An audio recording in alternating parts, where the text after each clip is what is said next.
मेरा नमस्कार। जो दर्शक इस वक्त हम लोगों को देख रहे हैं, सुन रहे हैं, उन सब लोगों को मेरा नमस्कार। आज बड़े महत्वपूर्ण विषय के ऊपर मैं बात करना चाहता हूं। हम आज़ादी के 75 साल मना रहे हैं। देश बड़े हर्षोल्लास के साथ 75 साल मना रहा है, लेकिन सभी के मन में एक प्रश्न है। 75 साल हो गए। 75 साल किसी भी देश के लिए कोई बहुत ज्यादा नहीं होते, पर 75 साल किसी भी देश के लिए कम भी नहीं होते। 130 करोड़ भारतीयों के मन में प्रश्न है कि इन 75 सालों में कई देश हमसे आगे निकल गए, भारत पीछे क्यों रह गया? भारत आज दुनिया का नंबर 1 देश क्यों नहीं है? भारत अमीर देश क्यों नहीं है? भारत की बहुत बड़ी संख्या आज भी गरीब क्यों है? भारत के अंदर अभी भी हर बच्चे को अच्छी शिक्षा क्यों नहीं मिलती है? हमारे में किस चीज की कमी है? भारत के लोग दुनिया के सबसे इंटेलिजेंट लोग हैं। भगवान ने जब पृथ्वी की रचना की और इंसान बनाया, सबसे इंटेलिजेंट लोग भारत में भगवान ने पैदा किए। हमारे लोग जब दुनिया भर में जाते हैं, अमेरिका ले लो, लंदन ले लो, फ्रांस ले लो, दुनिया की कोई मल्टीनेशनल कंपनी उठा के देख लो, ऊपर आपको एक इंडियन बैठा मिलेगा नंबर 1 या नंबर 2 पोजीशन पे। हमारे देश के लोग इतने इंटेलिजेंट हैं, इतने हार्ड वर्किंग हैं, फिर हमारा देश पीछे क्यों रह गया? भगवान ने जब पृथ्वी बनाई, भारत को सब कुछ दिया। भगवान ने सबसे खूबसूरत जगह भगवान ने भारत को बनाया। भारत में नदियां हैं, पहाड़ हैं, मिनरल्स हैं, जड़ी बूटियां हैं, सारी फसलें हैं, समुद्र है, कोई कमी नहीं छोड़ी भगवान ने। फिर भारत पीछे क्यों रह गया? आज ये प्रश्न सब लोगों के मन में है कि भारत पीछे।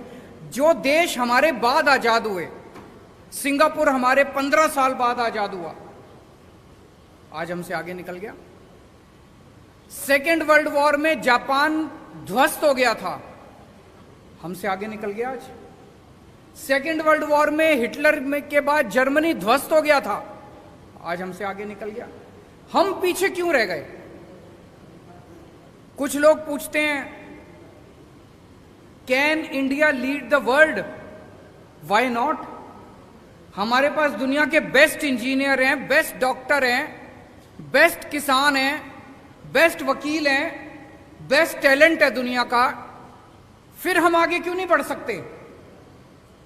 हमारा सिस्टम खराब है। पिछले 75 साल के अंदर इन पार्टियों और इन नेताओं ने मिलके हमारे देश के अंदर केवल राजनीति की है, गंदी राजनीति की है। इनके भरोसे अगर छोड़ दिया तो अगले 75 साल भी देश को ये आगे नहीं बढ़ने देंगे। अगले 75 साल भी भारत पीछे रह जाएगा। अब उम्मीद केवल एक ही है, इस देश की जनता। अगर 130 करोड़ लोग एक साथ इकट्ठे हो जाएं तो भारत को दुनिया का नंबर 1 देश बनने से कोई नहीं रोक सकता। पूरा देश इकट्ठा हुआ था 1947 में। जब सारा देश इकट्ठा हुआ 1947 में, हमने अंग्रेजों को उठा के बाहर फेंक दिया। आज अगर हम सारे जने इकट्ठे हो जाएं, भारत को दुनिया का नंबर 1 देश बनने से कोई नहीं रोक सकता। उसी मिशन पे हम लोग निकले हैं। हम लोग देश के कोने कोने में जाएंगे, हर राज्य के अंदर जाएंगे और लोगों को जोड़ने की कोशिश करेंगे। लोगों को जोड़ने की कोशिश करेंगे। अगर 130 करोड़ लोगों को जोड़ने का हमारा मकसद है, इसीलिए मेरी सभी लोगों से अपील है, चाहे आप बीजेपी के हो, चाहे आप कांग्रेस के हो, चाहे आप आम आदमी पार्टी के हो, चाहे आप इस पार्टी के हो, चाहे उस पार्टी के हो, पार्टीबाजी नहीं कर रहे हम लोग।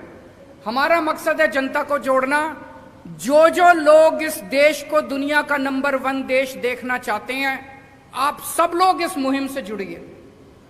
इस मुहिम से जुड़ने के लिए इस नंबर पे मिस्ड कॉल करनी है 95100100 मैं दोबारा रिपीट कर दूं 95100100 भारत को दुनिया का नंबर 1 देश बनाने का क्या मतलब है? हमें इस देश के हर बच्चे के लिए अच्छी शिक्षा का इंतजाम करना पड़ेगा। हमें इस देश में हर भारतीय के लिए अच्छे इलाज का इंतजाम करना पड़ेगा। हमें इस देश में हर व्यक्ति के लिए बिजली, पानी, रोजगार का, हर युवा के लिए रोजगार का इंतजाम करना पड़ेगा। भाषण देना बड़ा आसान है, मैं भी भाषण दे सकता हूं दुनिया का नंबर 1 देश बनाएंगे, लेकिन काम करना बड़ा मुश्किल है, बड़ी मेहनत करनी पड़ेगी। और इन सारी चीजों में सबसे इंपॉर्टेंट एक चीज है, वो है शिक्षा। मुझे लगता है 1947 में हम लोगों से एक गलती हुई थी। जैसे ही देश आजाद हुआ, आजाद भारत को सबसे ज्यादा तवज्जो शिक्षा पे देनी चाहिए थी। 1947 में ही हमें मिशन मोड में, वॉर मोड में हर गांव के अंदर, हर मोहल्ले के अंदर अच्छे सरकारी स्कूल, फ्री शिक्षा, शानदार शिक्षा का इंतजाम करना चाहिए था। लेकिन दुख की बात यह है कि आजादी के वक्त भी नहीं किया और अब 75 साल के अंदर भी हमने शिक्षा के ऊपर उतनी तवज्जो नहीं दी। लेकिन अब और इंतजार नहीं कर सकता भारत। अब हमें वॉर मोड में पूरे देश के अंदर अच्छी और फ्री शिक्षा का इंतजाम करना है। मैंने आज ही चिट्ठी लिखी है प्रधानमंत्री जी को। प्रधानमंत्री जी ने अभी 5 सितंबर को ऐलान किया कि 14,500 स्कूलों को केंद्र सरकार पूरे देश में अपग्रेड करेगी। बहुत अच्छी बात है, हम बधाई देते हैं उनको। लेकिन देश में 10 लाख, 10.5 लाख सरकारी स्कूल हैं। अगर 14,500 स्कूलों को किया जाएगा तो 100 साल लग जाएंगे सारे सरकारी स्कूलों को ठीक करने में। अब भारत इंतजार नहीं कर सकता। 130 करोड़ लोग बेचैन हो रहे हैं। मेरा उनसे निवेदन है, मैंने आज ही चिट्ठी लिखी है प्रधानमंत्री जी को, कि सारी राज्य सरकारों को एक साथ लीजिए और वॉर मोड में, मिशन मोड में हम अपने 10 लाख सरकारी स्कूलों को 5 साल के अंदर ठीक करके दिखाएंगे। इसका प्लान बनाते हैं। सारे सरकारी स्कूलों को शानदार बनाएंगे। दिल्ली में हमने सरकारी स्कूलों को ठीक किया, पूरे देश के अंदर भी ठीक कर सकते हैं। हम उसके लिए तैयार हैं। जो मदद हमसे चाहिए हम उसको करने के लिए तैयार हैं। दिल्ली में हमने कम पैसे में और बहुत शानदार स्कूल बना दिए। अब पंजाब के अंदर मान साहब सरकारी स्कूलों को ठीक करने में लगे हुए हैं, वहां भी ठीक करेंगे। पूरे देश के अंदर अपने को मिलकर करने हैं। देश में इस टाइम एक गलत ट्रेंड चल रहा है। जैसे हरियाणा के अंदर मौजूदा सरकार ने लगभग 190 सरकारी स्कूल बंद कर दिए। उसके पहले की केंद्र कांग्रेस सरकार ने 500 स्कूल, 700 स्कूल बंद कर दिए। इन दोनों सरकारों ने मिलकर पिछले कुछ सालों में। सरकारी स्कूल अगर हम बंद करते जाएंगे तो गरीबों के बच्चे कहां पढ़ेंगे? कहते हैं सरकारी स्कूल में बच्चे कम आते हैं, कम आने लग गए। आपने सरकारी स्कूलों का ऐसा बेड़ा गर्क कर दिया कि गरीब आदमी अब अपने बच्चों को सरकारी स्कूल में नहीं भेजता। वो अपना पेट काट के 2 टाइम की रोटी कम खा लेगा, प्राइवेट स्कूल में भेजना चालू कर दिया। आप सरकारी स्कूलों को बंद करने की बजाय उनको शानदार बना दो। देखो बच्चे आने लग जाएंगे, अमीरों के बच्चे भी आएंगे। दिल्ली में अमीरों के बच्चे भी आ रहे हैं। तो ये सरकारी स्कूलों को बंद करने का जो सिस्टम पूरे देश के अंदर चल रहा है, ये बड़ा डेंजरस है, बहुत डेंजरस है। देश में 27 करोड़ बच्चे रोज स्कूल जाते हैं। इनमें से 18 करोड़ बच्चे सरकारी स्कूलों में जाते हैं। अगर हमने सरकारी स्कूल बंद करने चालू कर दिए, 18 करोड़ गरीब बच्चे कहां जाएंगे? क्या 18 करोड़ बच्चे अनपढ़ रह जाएंगे? अगर 18 करोड़ बच्चे हमारे अनपढ़ रह गए तो देश कैसे तरक्की करेगा? इन 18 करोड़ बच्चे जो 10 लाख सरकारी स्कूलों में पढ़ते हैं, इनके लिए हमें शानदार शिक्षा का इंतजाम करना है। जब तक वो नहीं होगा तब तक बातें बड़ी बड़ी हो सकती है, लेकिन देश आगे नहीं बढ़ सकेगा। अगर आपके कुछ प्रश्न है तो आप बताइए।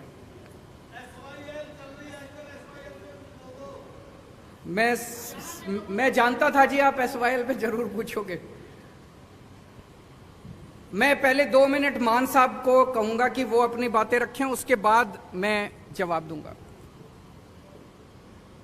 बहुत बहुत धन्यवाद, शुक्रिया सर। देश के सबसे क्रांतिकारी मुख्यमंत्री अरविंद केजरीवाल जी ने जो बातें की हैं, मुझे नहीं लगता इससे पहले किसी पार्टी ने 70 साल के 75 साल के आज़ादी के समय के दौरान ये बातें उठाई होंगी, क्योंकि उनके मुद्दे धर्म से, नफरत से, इधर उधर की बातों से भरे होते हैं। शिक्षा की बात, स्वास्थ्य की बात, बिजली की बात, इंफ्रास्ट्रक्चर की बात, ये सिर्फ आम आदमी पार्टी करती है। जब छोटे होते थे तो अकेला दूरदर्शन चलता था, तो दूरदर्शन पे एक ऐड आती थी, मिले सुर मेरा तुम्हारा तो सुर बने हमारा। और उसमें पूरे देश के सभी वेशभूषा वाले लोगों को सम्मिलित किया गया था। एक पंजाब से भी था जो ट्रैक्टर पे जाता था, कोई तमिलनाडु से भी था, कोई गुजरात से भी था, कोई बंगाल से भी था। तो पूरे देश का सुर मिलेगा तो एक सुर बनेगा। यही बात आम आदमी पार्टी कह रही है कि अगर 123 करोड़ लोगों का सुर मिल गया एक बार, तो वो सुर जो होगा वो देश को नंबर 1 बना देगा। So make India number 1।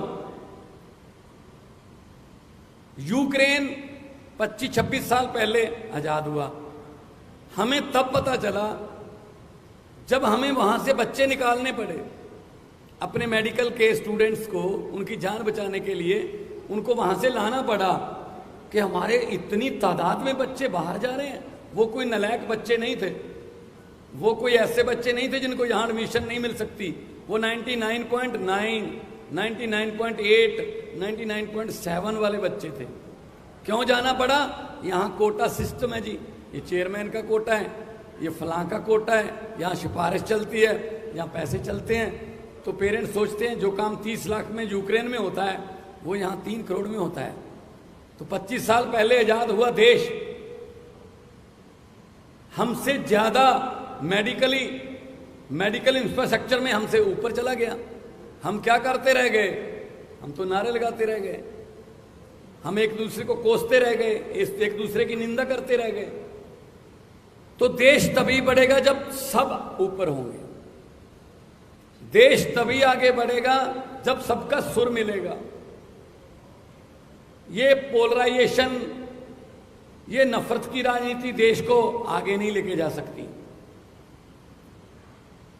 Punjab अनाज में देश को आत्मनिर्भर करने वाला स्टेट है। पंजाब के नौजवान आज भी चाइना पाकिस्तान बॉर्डर पर सीना ताने खड़े हैं। पंजाब माना गया है न्यू आइडियाज के लिए, नए इनकलाब्स के लिए। दिल्ली में इन्होंने जो शिक्षा की क्रांति लाई अरविंद केजरीवाल जी ने, स्वास्थ्य में क्रांति लाई, मोहल्ला क्लिनिक, हमने 100 मोहल्ला क्लिनिक, अभी 6 महीने हुए नहीं है हमारी सरकार को बने हुए पंजाब में, 100 मोहल्ला क्लिनिक खुल गए। जून जुलाई से बिजली के बिल जो है 0 आने लगे। सेना में जो जवान फर्ज निभाते हुए अपनी जान कुर्बान करता है, 1 करोड़ रुपया उसको मिलता है। विधायकों को 1 बार की पेंशन ही मिलेगी। 1 बार विधायक बने तो बार 5 बार विधायक बने तो बार पेंशन नहीं मिलेगी, 1 बार मिलेगी। अभी हम आने वाले दिनों में ई गवर्नेंस ला रहे हैं। गिरदावरी रजिस्ट्री फर्द आपके लैपटॉप में, आरसी गाड़ियों की आपके लैपटॉप में, इंडस्ट्री के लिए सिंगल विंडो पहले भी सिंगल होती थी, इससे पहले वाली सरकारों में भी सिंगल विंडो होती थी, लेकिन हर अफसर की अपनी अपनी विंडो होती थी। इससे पहले जो भी इंडस्ट्री वाले आते थे वो पंजाब से एमओयू करने नहीं आते थे, वो एक परिवार से एमओयू करने आते थे। अब जब वो इंडस्ट्री वाले आते हैं तो पंजाब के साथ हस्ताक्षर करने आते हैं। पंजाब में बड़ी बड़ी कंपनियां आ रही हैं, नौजवान युवाओं को रोजगार मिलेगा। वही नौजवान जो आइलेट्स करके या कोई और तरीके से विदेश जा रहा है, ब्रेन ड्रेन हो रहा है, वो देश में रहेंगे। आपको एक हैरानीजनक बात बता देता हूं जो मुझे पिछले दिनों इन्वेस्ट पंजाब के एक सम्मेलन के दौरान पता चली। जोमैटो, आजकल उसके बिना हम खाना नहीं खाते, अगर वो देके जाएंगे तो ही खाएंगे। जोमैटो का जो चलाने वाला, जिसने जोमैटो शुरू किया, आइडिया किया, वो फरीदकोट से है। ओला का जो मालिक है वो सानेवाल से है। फ्लिपकार्ट पंजाबी का है। हमारे पास आइडियाज बहुत हैं, लेकिन उन आइडियाज को इंप्लीमेंट करने के लिए प्लेटफॉर्म चाहिए, तो वो प्लेटफॉर्म आम आदमी पार्टी दे रही है। आम आदमी पार्टी ऐसे प्लेटफॉर्म भी दे रही है कि छोटे छोटे घरों के नौजवान लड़के लड़कियों को एमएलए की और एमपी की टिकटें भी मिल रही हैं। तो आम आदमी पार्टी आज देश को नंबर 1 बनाने के लिए जो भी बनता अफसर होगा, कोई ऐसी कमी नहीं छोड़ेगी आम आदमी पार्टी कि देश को नंबर 1 बनाने में कोई दिक्कत रह जाए। क्योंकि जैसा कि अरविंद केजरीवाल जी ने कहा है कि देश तभी आगे बढ़ सकता है जब सब आगे बढ़ेंगे। ऐसे बातें करने से या कोई भाषण देने से या जुमले सुनाने से देश आगे नहीं बढ़ेगा। देश इसलिए आगे बढ़ेगा कि जब आप सब लोग साथ दोगे और भारत में कोई कमी नहीं छोड़ी। जैसा कि अरविंद जी ने कहा, भगवान ने सब कुछ दिया है, बस सच्ची नीयत वाले लोग जो देश को चलाएं उनकी थोड़ी कमी है। अगर सच्ची नीयत वाली सरकार आ जाए तो सब कुछ हो सकता है। आम आदमी पार्टी के 6 महीने नहीं हुए पंजाब में बने हुए, अभी 6 महीने नहीं हुए।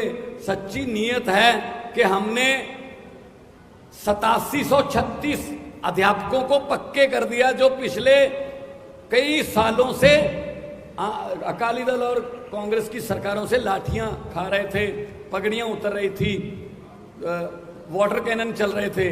सच्ची नीयत है तो सब कुछ हो सकता है। तो मैं आप सबका इस बात के लिए आभारी हूं। आप बहुत ही शॉर्ट नोटिस पर हमारे पास पहुंचे हैं और आपका कोई सवाल हो तो उसके जवाब देने के लिए हम लोग यहां पे उपस्थित हैं।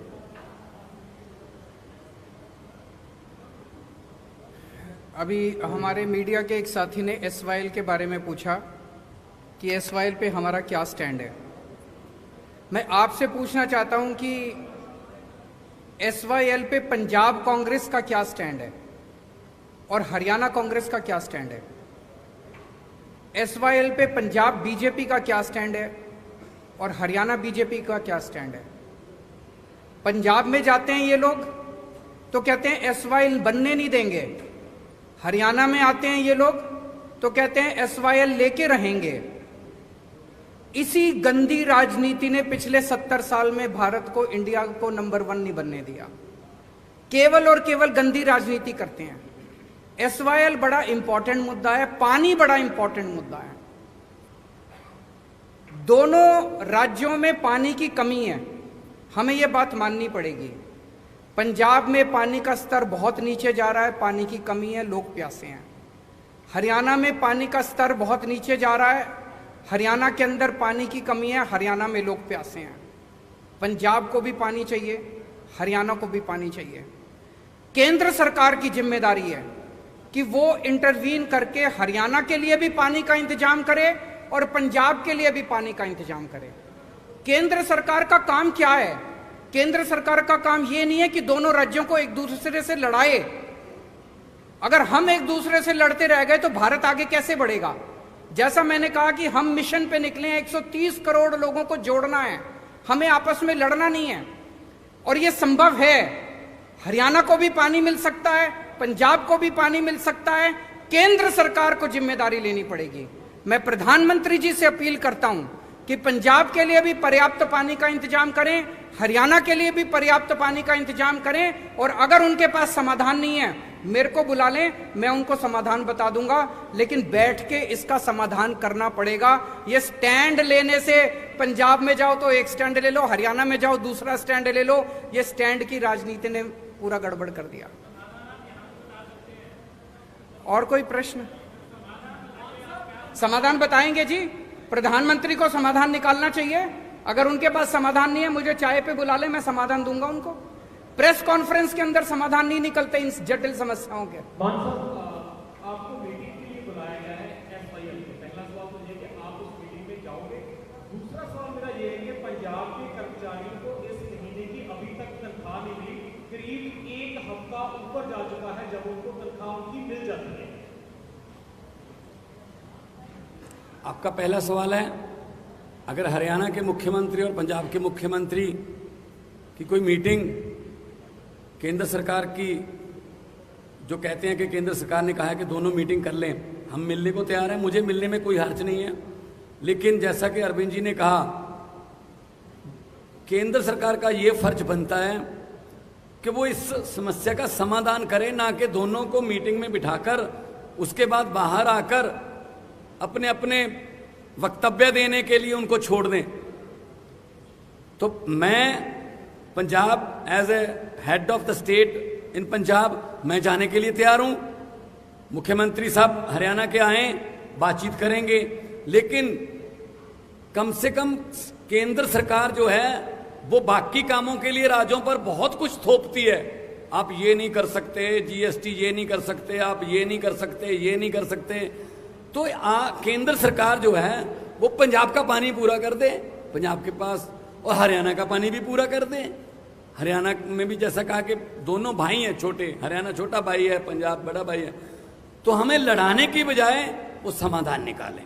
दूसरा, आज शाम तक वो जो हमारे एम्प्लॉइज की कुछ तनख्वाह रहती है वो मिल जाएगी, क्योंकि हमने पॉजिटिव राजनीति की है, हमने मुलाजिम पक्के किए, हमने भर्ती की, और हमने शुगर केन वाले जो गन्ना मुलाजिम थे पिछले कई सालों से धरने दे रहे थे, उनके पैसे भी आज ही जा रहे हैं। 94.98 करोड़ आज ही जा रहे हैं। आज शाम को तनख्वाह भी मिलेगी। हमने खजाने में जितने भी पैसे आते हैं हमने लोगों के लिए खोल रखे हैं। हम कर्जा भी नहीं लेते, लेकिन लोगों को हम कोई कमी भी नहीं छोड़ेंगे।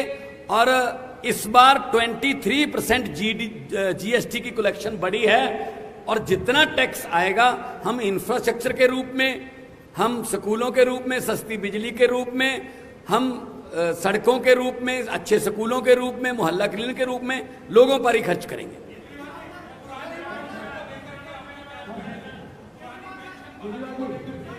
पुरानी पेंशन बहाल होनी चाहिए। जो, एक मिनट, उनसे उनका सवाल वो ले लेते हैं। जो नई पेंशन स्कीम है ये कर्मचारी, सरकारी कर्मचारियों के साथ बहुत बड़ा धोखा है। पुरानी पेंशन स्कीम लागू होनी चाहिए। केंद्र सरकार ने एक तरह से पूरे देश के ऊपर नई पेंशन स्कीम थोपी थी। मैं आज इस मंच के माध्यम से केंद्र सरकार से अपील करना चाहता हूं कि सारे जितने उसके बाद एम्प्लॉयज रिक्रूट हुए जो कि नए पेंशन स्कीम से अफेक्टेड हैं, वो सारे बहुत ज़्यादा दुखी हैं और बहुत गुस्से में हैं। इसीलिए उनके हित के लिए लोग सरकारी नौकरी में क्यों आते थे कि भाई रिटायरमेंट के बाद पेंशन मिल जाएगी, जिंदगी भर सिक्योर हो जाती है। अब वो पेंशन ही नहीं मिलती, किसी को कुछ 100 रुपए को कुछ मिल रहे हैं, किसी को कुछ। तो मेरी केंद्र सरकार से गुजारिश है कि पुरानी पेंशन स्कीम को दोबारा बहाल किया जाए। जरूर करेंगे।